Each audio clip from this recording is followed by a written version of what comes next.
This way, ladies and gentlemen, and see how the hand is quicker than the eye.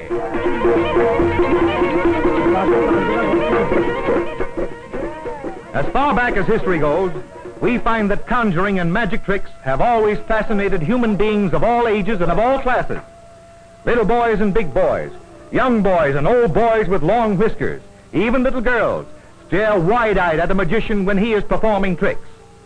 Watch this Arab faker now, and see if your eyes are as quick as his hand. Here he is, right out in the open, where he can't have any trap doors or mirrors or trained confederates to help him. I tell you, he's got to be good. Now, how on earth did he get all those flags into his mouth at the same time? You tell me. You know, I think they ought to send him to the Geneva to do some ballyhooing for the League of Nations. Say, his mouth must be like the subway, always room for one more. Now what's he up to? Oh, I see. He's showing us how to reduce the high cost of living by getting eggs without having to buy them from the grocers. I calls it unfair competition, I do. This is a good trick. Watch it closely.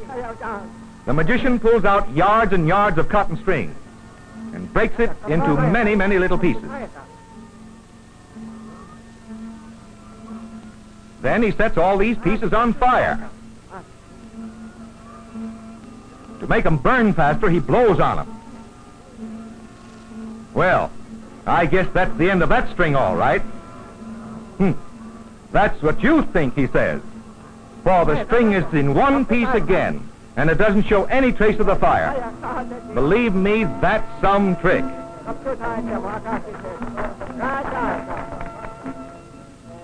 But look, it isn't finished yet. When a magician rattles a box and plays a tune on his magic flute, there is sure something doing.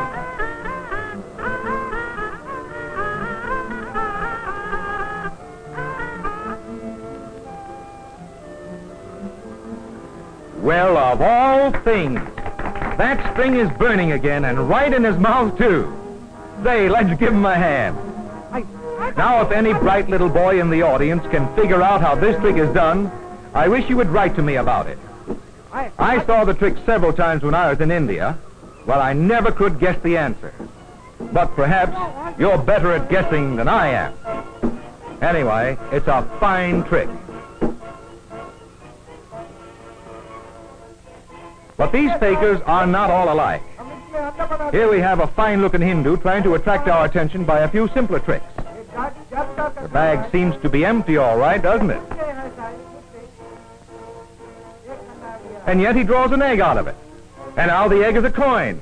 Say, did you ever see a coin walk up a hill before? Well, there it is. But the bird trick is his best trick. It's the most puzzling trick I ever saw. Watch him very closely now.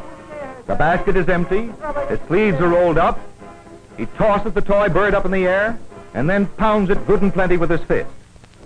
The cloth has nothing fastened to it on either side. After all, he's sitting right on the ground, in the courtyard of our hotel, with just a plain piece of matting spread before him. What can he be fussing with under that cloth? And we begin to wonder what's happened to the toy bird.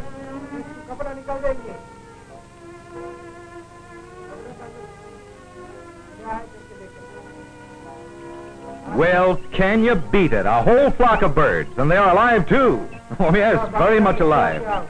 But when the magician calls, back they come. That's another mystery that I was never able to solve.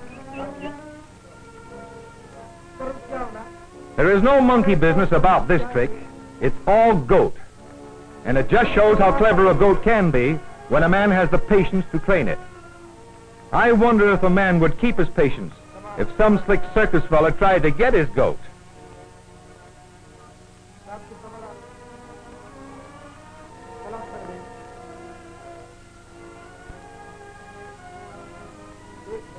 And now the most famous trick of all, the mango trick.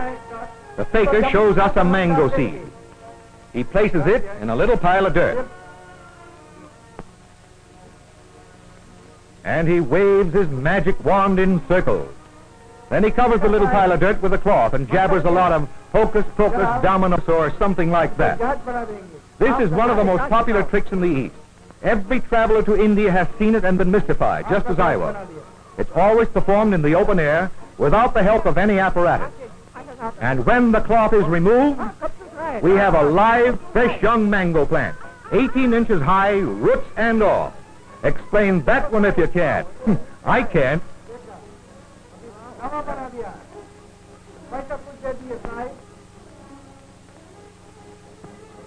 There is no deception in this trick. It's just one of the many examples of the extent to which a faker will torture himself to make a living. This man has developed his eye muscles to such a degree that he can lift a stone, and I mean quite a heavy stone, with his eyes, by inserting a small disc under each eyelid.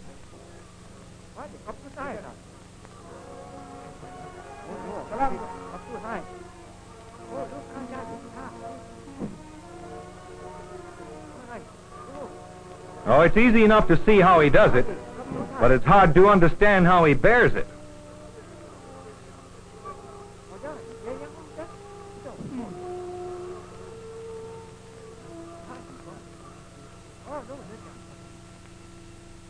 Well, well, well, the old shell game, the oldest conjuring trick in the world.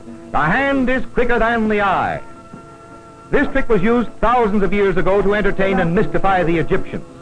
The ancient Greeks and the Romans fell for it. All the nations of the world know it now. In our country, it is worked at circuses and at county fairs. We all know how it's done, but the performer is so quick in his motions that we are usually fooled when we try to guess under which cup the dice or the pellets are to be found. Many of us have bet money on the issue, but most of us have lost. This faker is quite the smoothest and fastest actor I've ever seen.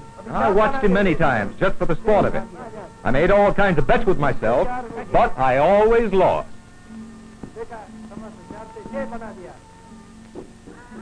No review of Oriental conjuring tricks would be complete without including the ever-present snake charmer. The snake charmers have chosen the most dangerous of all the poison snakes, the king cobra. One little sting, and a man would have about 50 seconds to live. How do they do it? Who knows? Maybe it's hypnotism, or maybe the snakes react to the sound of the flute. Anyhow, it's a grand show.